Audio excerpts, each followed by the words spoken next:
All right, today we're jumping into a topic that's, well, it's pretty heavy, that it's also incredibly important. We're going to break down some analysis on the crisis that many modern men are facing. Let's get right into it. To really understand what's going on, we have to start with a reality that is just stark. It's something that's happening all around us, but it often goes completely unnoticed. It's like a silent epidemic. And this is a tough one to swallow, but we have to start here. This number, 80%, it's staggering. For decades, the overwhelming majority of people who take their own lives have been men. This isn't just a blip. It's a terrifyingly consistent trend, and it's a massive signal that something is deeply, deeply wrong. And the thing is, this isn't some new problem that just popped up. It's been escalating for a very long time, which really forces us to ask, what is actually going on here? What's driving this level of desperation? So, where does this crisis even begin? Well, the analysis we're looking at suggests it starts with something we all grapple with every single day: the way our modern lives are actually causing us to lose our own inner compass. We are living in what the source calls the age of externalized attention. And you know exactly what this feels like, right? Your phone buzzes, a new video autoplays, there's always a notification. Our focus is constantly being pulled outward, away from our own thoughts and our own feelings. Just think about this contrast for a second. We've become, as the source puts it, idiotically efficient. Every spare moment is filled. There's no downtime. That quiet time you might have had in the past to just think, to process your day, it's gone. It's been replaced by a constant fire hose of information. And this is the consequence. It's a brilliant analogy. Just like a muscle, if you don't use it, you lose it. When we constantly ignore our inner world, our feelings, our intuition, all those quiet signals, our ability to even understand ourselves starts to weaken. It literally atrophies. Okay, so if you've lost that connection to your inner compass, where do you look for direction?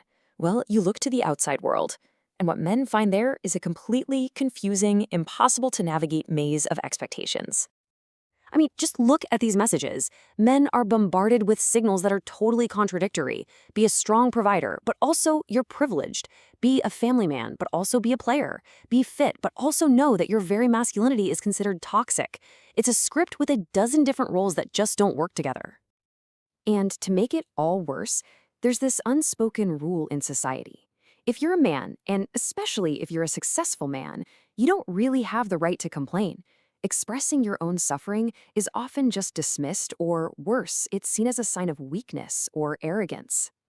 And all of this leads to a really dangerous state that researchers have a name for: thwarted belongingness.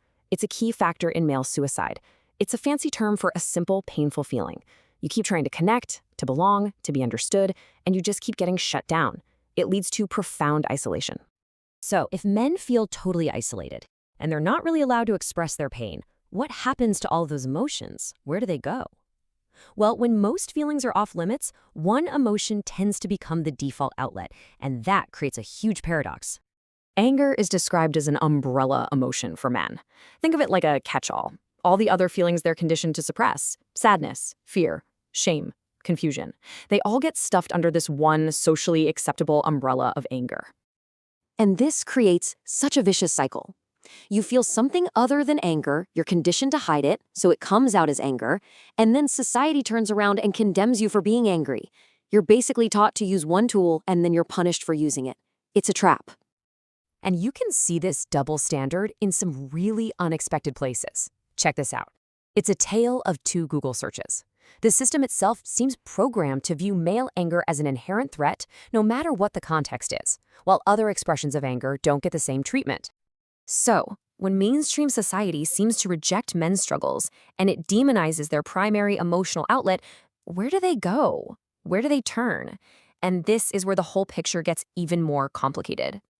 This leads us to one of the most important questions in our modern digital world.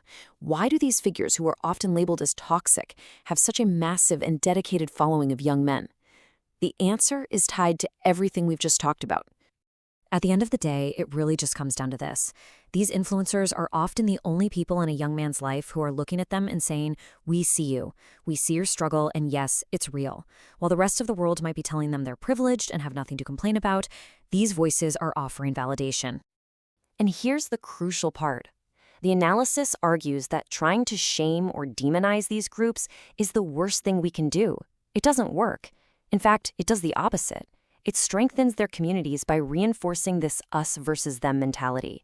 It just proves their point that the outside world is hostile and doesn't get it. So if demonizing them isn't the answer, then what is? Well, the proposed solution involves a fundamental shift in focus, away from the loud, chaotic outside world and back toward the quiet of the inside. The path forward, it's argued, isn't about finding a better influencer or a better external ideology to follow. It's about introspection. It's about doing the hard work of learning who you are from the inside out. It's about rebuilding that inner compass we talked about at the very beginning. Because all the truly good stuff, your sense of purpose, your motivation, your sense of duty, it all comes from inside of you. It's already there. The problem, the real challenge, is that we live in a world that is expertly designed to pull our attention everywhere but there. The way back is the way inward. And that really leaves us with a final, pretty provocative question to think about. In this world of constant dings, notifications, and external opinions, what percentage of who you think you are is truly you? And how much of it is just a reflection of what the world has told you to be?